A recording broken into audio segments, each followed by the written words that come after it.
James Harden says he's going to make things really uncomfortable. Let's see how uncomfortable they'll get in Philly. Plus, who looks worse in that situation? All that in the in-season tournament. It's all right now on the Locked On NBA podcast. You are Locked On NBA, your daily NBA podcast. Part of the Locked On Podcast Network, your team every day. Hey there, welcome back to the Locked On NBA podcast, right here on the Locked On Podcast Network, where it's your team every day. Rotating hosts all week. On Wednesdays, it's us. It's me, I'm back. John Karalis, host of the Locked On Celtics podcast. Find me on Twitter or whatever it's called now, John_Karalis. And I'm Jake Madison, host of the Locked On Pelicans podcast. I'm on Twitter. That's easier. At Nola Jake. I'm actually very excited for today's show because I think we're going to have some jokes and we are going to get, man, when things just get uncomfortable and it's not involving you or I, you know how great that is to watch from afar. So let's get nuts here. Nothing like NBA uncomfortableness. We're going to spend the first couple of segments talking about this James Harden mess because it just keeps on going. It just keeps on getting better. In-season tournament schedule, Kristaps Porzingis and his plantar fasciitis. That's the third segment. Wait for that there. Let's just kick this off, Jake. James Harden is prepared, according to reports by Ramona Shelburne of ESPN, to make this very uncomfortable, quote, make life very uncomfortable for the Philadelphia 76ers going into training camp. Jake, the obvious question here is, how will James Harden make things very uncomfortable for the Philadelphia 76ers going into training camp? This could be a TV show, right? Like you pitch ideas to James Harden for like what he can do to make things super uncomfortable, like awkward, and show, weird. Yeah, like a game show, right? I like that idea. Like he sits in like a chair and like you've got to go up and you like pitch your idea. I saw on TV, there's like this prank show where you pitch pranks to like Johnny Knoxville and other folks and they help you carry him out, right? Like really similar idea to like this here, right? So I love this. I feel bad for 76ers fans. I think they get shafted in all of this and this whole situation for them sucks. But for the rest of us, oh my goodness, is this so much fun to me. Like I can't wait to see how weird this gets because if there's one person in the league that can actually will actually do this, right? Oh yeah. Damian Lillard's not going to do this. James Harden's going to go there. Like James Harden is going to go there. And I just have this wonderful like visualization, like mental images of all these immature things that like he could do. Like I can imagine, him going up to like Daryl Morey when Morey's watching practice if Harden shows up, right? And like putting his hands in front of his face and be like, I'm not touching you. I'm not touching you. Or like something like that, right? Like just these super childish things. Like, he's just going to go in there, like rip a fart and then just blame it on Daryl Morey. And everyone's going to be like, what is going on here? No one does this in real life. Like he's going to be making like not jokes and stuff like that. Like he's not doing this stuff, but that's how I imagine you just make an NBA practice like so uncomfortable and weird. Well, he's going to do what I think he's actually going to do. Well, I mean, he can show up and be like, he just go out there and like slides and like a tank top that's like a small, when he's like an extra large, like super, super tight stuff that's like up above his bed, just really unkempt type of stuff. And he's just going to go out there and go like 20% speed and not put sneakers on, just going to go out there in his slides and he'll go talk to the media. PR will be like, no, you don't have to talk to me. No, I'm going to go talk to the media. Oh, and he's sitting there eating like an onion sandwich, just saying whatever. It will be as childish as you can expect. Oh, I love it. I really hope he does some stuff. Like I hope there's props and things like that involved. What if he does like an old WWE where I don't know if you watched the old WWE, but like when Goldberg left, or they like when Goldberg was in WCW, they put like the fake Goldberg out there. Like if he just sends in like a James Harden kind of would be so like a James Harden impersonator and sends him to practice. And it's like, no, I was there. No, what are you talking about? This is James Harden right here. Oh, I love it. Like, give me. We're talking about this, and it's like that's never going to happen. Then it's like, but is it? Like it might. That's the thing. It's like almost kind of plausible because Harden is ready to blow this up. He is ready. And you know what, though? This is going to be the most counterproductive pissing match between these two guys. It's just two 50-year-olds. I can say this as a 50-year-old trying to like outdo each other in some like TikTok dance. And they just like whatever it is, it's just so embarrassing to watch the two of these sides go at one another. But it's of their own doing. And Harden, to me, this just shows a complete and utter lack of self-awareness. I now believe that James Harden might be the most unaware player of himself in the NBA. That used to be Russell Westbrook. Now it's James Harden. He doesn't see the landscape. He doesn't see the reasoning for the backing out on the wink, wink, wink deal that they had, which if you really want to make things uncomfortable, you start talking about that, that's it, right? Like, that's how you do it. Like, we can joke all we want and the jokes are great. And I want to keep going with that. And I want to hear what people say in the YouTube comments that they think James Harden might do. Right? Like, yes. Yeah, come on. Like, what are you pitching to James Harden to do on this hypothetical game show that we have created? The way he makes this uncomfortable is expanding on why Daryl Morey is a liar, right? That's what kicked this all off. Daryl Morey is a liar. Why is he a liar, James my first Harden? question in media day, James, you called Daryl Morey a liar. One thing. Why? Right? Why is he a liar? We know what it is. The reporting has come out, that he had the wink wink deal of you take a $15 million pay cut. Oh, coincidentally, we spent exactly $15 million to bring in another player or two to make the team more competitive, knowing that you would get all of this other stuff. And then the reporting was they just never made him another offer. They didn't even make him an offer at all this season on an extension or anything like that. That's not great. That's salary cap circumvention. Like, yes. I don't know if you call it collusion exactly, but like, this is against the CBA, and the NBA is going to come down hard if they can prove this, which might be the tough thing to do. But if James Harden is admitting to it, that's a big proving. That's a big way to prove it. He's disgruntled employee. Like, I don't know. Like, I think Morty would be able to appeal and be like, there's literal no proof here, though you don't need quite the same burden of proof as like a court of law, and they can kind of do what they need to, all that. That's how you make this uncomfortable. Like, that is what you do to make it uncomfortable. And that is the implied threat from James Harden. Yeah, I think, and look, that can get Morty. That gets ugly. Like, that gets ugly fast. Suspended at least. Banned, for a significant period of time. I mean, I go back to, was it the Joe Smith deal in 1999? That was the Minnesota Timberwolves. They lost 5 first-round picks. Now, this is David Stern's NBA, so maybe it's not quite as rough, but that's the precedent that's been set. And it wasn't until Kevin McHale took a suspension that they got one of those picks back. So we might see a suspension here. We might see, but I don't know what the repercussion is for James Harden, because I don't know. There I guess there is none for the player. He took whatever he's going to take, but you can basically threaten Morey by saying, I'm coming for your job, buddy. I am going to spill the tea. Everyone's going to know. So buckle up. Either trade me before media day, or I go into media day saying you're a liar and here's exactly why. Yeah. So let me ask you this. You said James Harden's, kind of going back to your point that we spun this out of James Harden's the most unaware, most least self-aware player in the NBA. I could argue this is him being pretty self-aware. Like, he doesn't have a ton of leverage here necessarily. Like, right. We had talked about that. If he didn't pick up this player option, this was a show earlier in the summer, I think, that he wouldn't have a market. He would have gotten no money, and you might've been looking at a mid-level exception deal or something like that. Like, if he wanted a guaranteed spot because of how he's played, no one's going to pay him. But what if you force your way to the one team or one of two teams, say Clippers and someone else, that would accept you in all of this? I don't know, man. That's kind of self-aware on what you got to do here, right? I guess, but then the argument has been made many times, many other places, that opting in hurt himself. He hurt himself by opting in. He could have opted out, and then the Sixers would he be getting the $30-something million this year?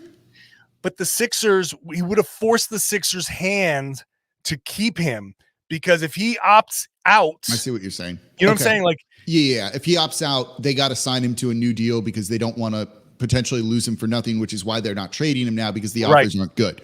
The offers aren't good. So he can work through that like live in the moment too. There you go. So now he opts. So he screwed himself. He opted in because he wanted a trade. And the only way to get traded was to opt in. So he is aware of the market. He's aware of the market in that no one's going to sign him for $30+ million. No one can. So he has to opt in to get traded. But to get his money from Philly, he needed to opt out, become a free agent, and then Philly could say, hey, we're going to call your bluff, but now you don't have a point guard. And he's the best point guard on the market. You could argue, if you want to argue, Fred VanVleet, but he's gone to Houston. But the point is, he's the only guy they could get. They've got his bird rights.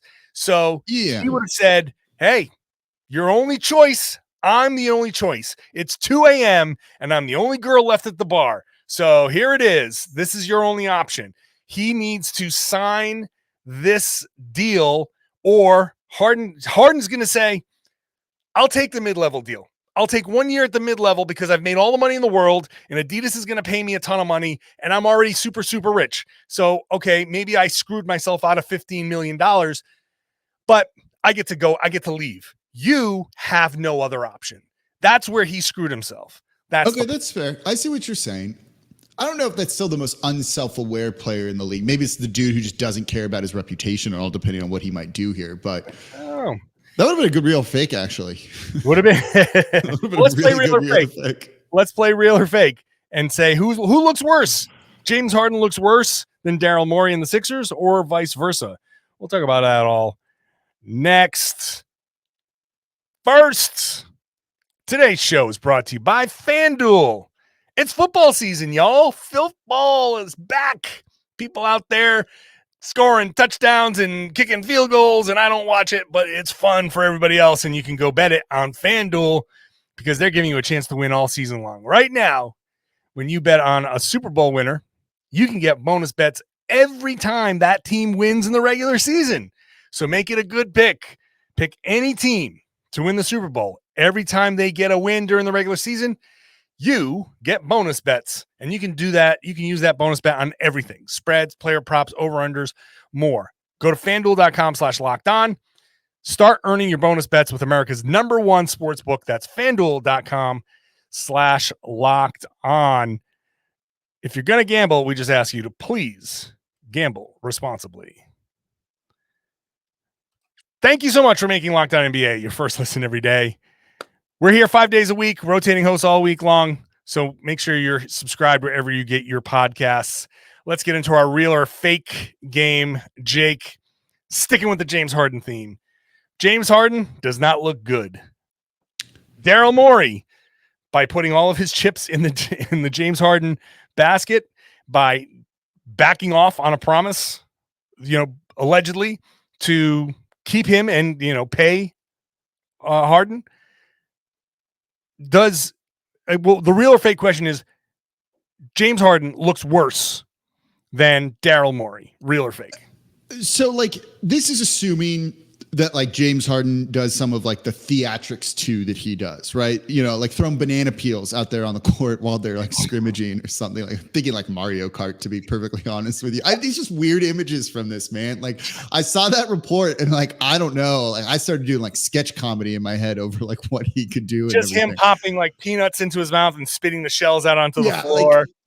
I can't see, is he popping balloons when people are taking practice shots or things to I don't know, everything's on the table with him. I find this so funny for some reason. So let's say he does some of that stuff and just looks like an idiot, right? Which he kind of already does, I think. And I think that it's fake though. I think Morey's going to come out looking worse at the end of all of this, right? Reputation does matter in the NBA. And it's very obvious at this point, right, that Morey went back on a wink, $15 million or more promise to James Harden. That's going to hurt you. That's going to hurt you in terms of signing. Agents see this, and agents are going to be well, we can't trust this guy. Players are going to look like that. players like James Harden, right? Like players love Kyrie, even if we don't love Kyrie. They're going to take the side of James Harden. So are they going to do things? Are they going to do business with the Philadelphia 76ers? Do they want to play for the Philadelphia 76ers? This is also the type of thing that really might cost Morey his career. If he does get suspended by the NBA, say it's a year suspension, right? Like, I don't know exactly what the precedent is, but that doesn't seem unrealistic for me. If the NBA is like, oh yeah, they circumvented the cap, there will be stuff coming down the pipe for James Harden there too. But Morey's going to take the brunt of that sort of thing as the executive building the team, knowing the salary cap rules. It's also going to call into question some of Morey's career. How many times did he circumvent the salary cap with the Houston Rockets, right? Like there's this big kind of question mark over him. And he's long been thought of one of the Moneyball kind of like smart new age executives. And this is going to kind of kill his reputation a little bit, I think. So I think the end of this, Harden's going to act like, an awful, like dumb person here, but we kind of expect that from Harden. It feels like, Morey's going to take the bigger reputational hit that I think makes him look worse in the end. I think both these guys are a little overrated. Yes. Okay. Yes, I agree with that. Daryl Morey he started out as this analytics darling.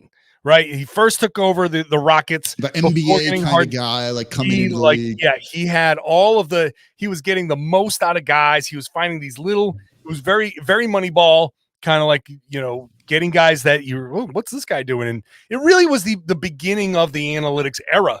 He was part of ushering in the analytics era, and he did a great job with that. Then he realized, maybe he always realized, but he started star chasing, and then that just never worked. It's just never worked for Morey after that. So Morey gets a lot of credit for not getting teams very far in the play. How far have his teams gotten?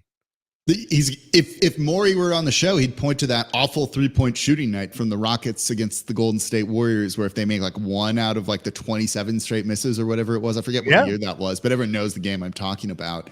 He'd point to that and be like, we were basically there. Yeah, but the results are the results. So in that impact, you say the same thing about his team. He built the teams, and the teams he built have James Harden on them.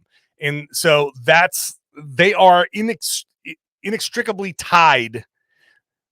To answer the real or fake, I think Harden looks worse because he pouted and, made life uncomfortable in Houston, forced his way out of Brooklyn, now went to Philly, forced his way out. Now, Houston at that point was rebuilding. I get it, but I don't like the way he handled himself. Brooklyn was supposed to be a situation where that team was good, and he just kind of like said, no, I'm not comfortable here. Okay, fine, I get it. Kyrie, sure, whatever. We'll roll with that. COVID, weird circumstances. Now you're in Philly. What the hell is there not to like about Philly? Now I'm number one Philly basher over here. Obviously, the Boston guy. There's just a historical. You gotta stick to the brand there. I get it. Gotta see right, but let's be real here. You've got the MVP on the team, the number one pick and roll duo in the NBA. This is set up for you to succeed. You don't even have the pressure on you.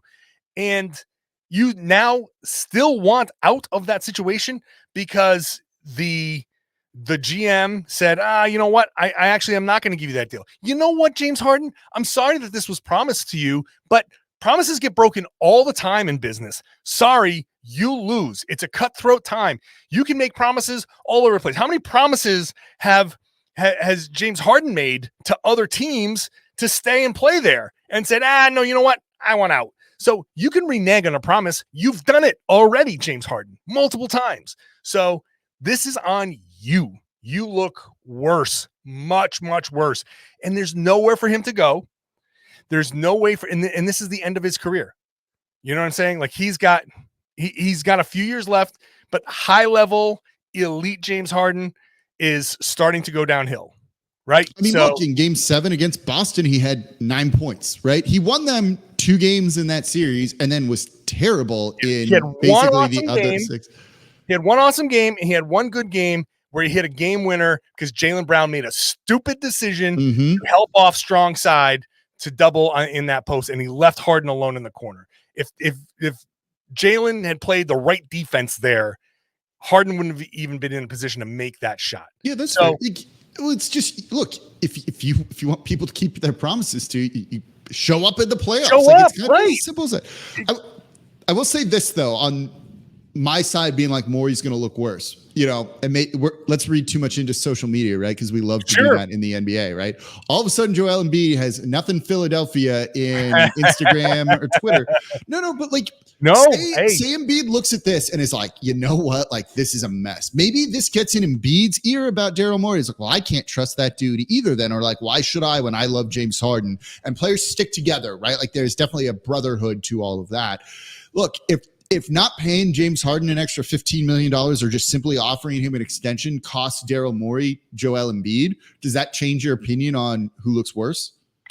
Well, obviously, if you lose James Harden, then if you lose Joel Embiid, then that not only have you changes the calculus a little bit there. It does change because now you've kind of chased both guys away. Yeah. I literally wrote on Boston Sports Journal when I was kind of doing my little kind of notes column on this, when going through all of this, I said, just waiting on the Joel Embiid trade demand in 3, 2. And so I'm expecting a trade demand coming from Joel Embiid soon. They talked about it yesterday a little bit, and like it feels like, that's probably going to end up happening at some point here. All right, let's get into the in-season tournament. Schedule was released on Tuesday. We'll talk about that in just a second. Thank you so much for making Locked On NBA your first listen every day. Check out Locked On Sixers. Check out Locked On Clippers. Obviously, Harden's been tied to the Clippers. Check them all out there to get the latest on the Harden saga. Plenty, obviously, coming up still on the Locked On NBA podcast all week long, because this is going to be something that just persists. But we did have another thing here that's not embarrassing to the league. Not yet, anyway. Don't know if the in-season tournament is going to be embarrassing to the league. I don't know. I don't know what to think of this. I don't watch international soccer. But I don't know. We'll see how this gets in. You think there's a potential? Okay, hold on here. I dig this. Like, I dig the in-season tournament. Like, I'm actually someone who likes this. It's not even like the international soccer or anything like that. Like, it's not even close to that. Like, that's a terrible analogy that the NBA wants to keep putting forth. This is just a way to make 4 regular season games a little more interesting for these teams, right? Like, it is kind of funny that the league was like hyping up this release today when it's like, well, they were all going to play these 4 games anyway. Like, these were already going to be on the schedule and all of that. They just have like a little something else to them to maybe spice it up. It could totally fail, but at least they're trying something, because look, the regular season doesn't matter. We've heard that a lot. If you can do something to make a couple of the games a little more interesting, like, please do more of that. And I think that would be a good thing for the league. So I like this idea. I think the play-in tournament has really worked to keep things more competitive, and they're fun. I love that part of things. So you know what? Try this. Give teams a reason to try more. Maybe it'll be embarrassing. It's going to be embarrassing for whoever like host the trophy, right? Look at us. We won the inaugural in-season tournament. It's like, y'all. If teams are raising banners and stuff, that's embarrassing. Embarrassing. Yeah, like you can't finish like last in the league. You get the number 1 overall pick, but we won the in-season tournament. Yeah. Like, no, come on. No, that's great. But no, I mean, obviously, I used embarrassing as a segue from something embarrassing. But I'm gonna run with your words, man. You said what you said. You can't take it back. This is a recording. It's on a podcast. I'm not editing that out. No, hey, that's right. There are 3 groups in each conference. East ABC. They play. They're going to play 7 of the regular season games in November. Basically, Tuesdays and Fridays are going to be these tournament days. So these regular season, like in the East, it's Celtics, Nets, Raptors, Bulls, and Magic. That's one of the Eastern groups. So the Celtics play the Raptors on one of these days. That is a group stage game, and that counts as points towards the standings. And if you win, you win, and you get these points, and then you get into the quarterfinals, and quarterfinals played December 4th and 5th. Higher seeded team hosts the game, and then there are semifinals and a championship game December 7th and 9th in Las Vegas.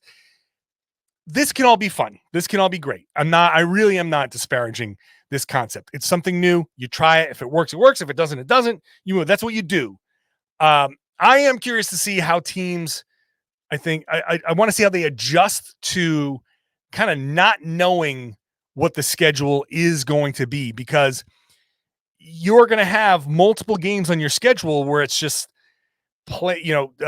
tournament game, whatever, versus whomever. Like, you don't know if you're home or on the road.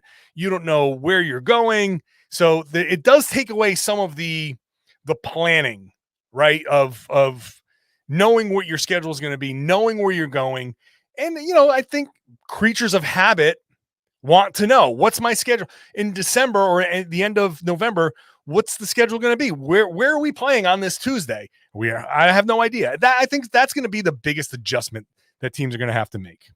And fans. Yeah, that's fine. Like that, I don't know. They'll deal with it. Like, I'm just excited. I don't know. Just do something, right? It's going to make these games that, like, normally you would just, like, not care about. Like, oh, you still might not care about them. There's going to be plenty of people that still don't care about them, right? But I don't know. It's like, you say for the Pels, they're in the group with, like, Dallas, right? Okay, probably for that game, you're going to get Zion versus Luka, and they're not going to do load management for any of their, like, main guys in these games. And I think that's kind of exciting to be able to ensure that some of these games are going to have, like, as many players playing as possible in this sort of load management era that we're in. So, like, cool, do it all. It'll be good. Also, test out Vegas and see how that goes, which is truly what this maybe is about. That's probably the bigger thing. Do you think the financial incentive is going to be enough to get players to kind of step up in these things? Everyone likes money. Everyone likes money. If they have a chance to get more money, like, absolutely. Like, yeah, players $1 million, like, sure, yeah. Players in the winning team get 500,000. Runners up get 200. The losing players in the semifinals get 100,000, and the losing players in the quarterfinals get 50,000. So if you're one of the top 4 teams, you get at least an extra 50K, which, I mean, money's money. And you know what? It might not mean much for Jason Tatum or Jaylen Brown, but it will mean say no to it. Richard, you give Peyton Richard an extra $500,000. He's making $2 million. That's a significant little bump. You make a great point, right? Brandon Ingram just gave an interview where he said, like, one of his favorite things with the Pelicans is watching Jose Alvarado and Herb Jones get paid, right? Like, some of those players love that for their teammates and other things. You're not asking them to really play, like, extra games, right? This is not adding an 83rd or an 84th game to the schedule for the most part. This is a little bit. One team gets an 83rd game. Yeah, well, okay, one team does, but this isn't like a league-wide thing, right? Like, we're asking you to try harder in games you already were going to have to play. Like, I don't think this is going to be that, like, hard of a sell. Some teams will take it more seriously than others, and that's that.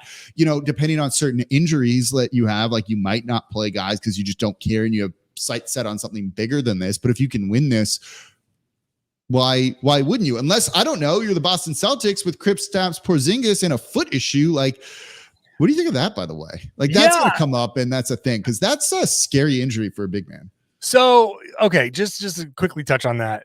Porzingis, plantar fasciitis, will not play in the FIBA tournament. It's a big deal. Sorry, Latvia. You weren't going anywhere anyway. For Porzingis, like, a big guy with a foot injury is always scary. The fact that it's plantar fasciitis is actually less scary because it's not a bone thing. It's not a stress fracture. It's not a torn anything. It's just an inflammation that I think they can handle. There are tried and true ways to handle plantar fasciitis, and resting it and putting him in a walking boot and icing it and anti-inflammatories and all that stuff, part of the process that between now and the beginning of camp, he can, there's a good chance he's going to be fine. It is a recurring thing, potentially. So, I don't like that. And I don't like anything, like I said, big guy with a foot. But I think right now this is the right decision. So yeah, the Celtics, if they do get to the finals of this, I don't think they're going to be going all out Here's Jason Tatum playing 42 minutes to get the inaugural win. But it could be a place where some of the role players, knowing that they're playing for extra money, give them a little extra shot, because that's going to give them that's going to really add some energy to the game. But as far as Porzingis goes, I was asked on a scale of 1 to 10, how worried am I? I'm going to put it at a 4, and it's only at a 4. It's only that high because he's 7'3" and it's a foot injury. So, but I think he's going to be okay. Yeah, that's always kind of scary, I think, when you see a tall dude with kind of any sort of foot injury. But I think you explained why. Well, this one overall, like of all of them, to maybe get is one of the better ones. Do you think that 83rd game is going to be an issue? No, it shouldn't. Like, it shouldn't be. Like, I mean, maybe there's some chance for it, but like if these dudes can't play like an extra game, especially when look, how many players are actually playing all 82? Right? Like very few in the league. Like this shouldn't be a big deal, I don't think. I think if this was like we're adding this to the entire schedule for everybody, they might have a lot of pushback on that, because certainly I don't think any players in any league like want to be playing more games, right? Like that was a big deal in the NFL just to get it to 17 regular season games instead of 16. And they pushed back on that for a really, really long time. They're all worried about their bodies, more wear and tear in theory. But I think like one game for 2 teams, like that's okay. Yeah, I mean that's going to be, or it should be okay. Should be. I'd like to think that those 2 teams who were in that championship game, you get one freebie when it comes to load management. You get the league will look the other way. Yeah, that's fair, right? Like that works. Sitting your starting 5 and playing like your bottom 5 and all your 2-way guys in one game later in the season. Maybe that's a bonus for winning it, right? Like you can rest all your guys in one of those final games of the regular season or whatever when you need them ready for the playoffs, right? Like that actually might get teams to go for it. Get out of jail free card. Yeah, I like it. All right. Well, I think we've accomplished our goal, and we weren't embarrassing at all. This was not embarrassing for us at all. This is high level podcasting, at least by one of us. I don't know which one you mean here. That'll be the real or fake next week. That's which real one? No. Real or fake? John was talking about Jake when he said it was embarrassing for one of us here. That's what they're going to do tomorrow.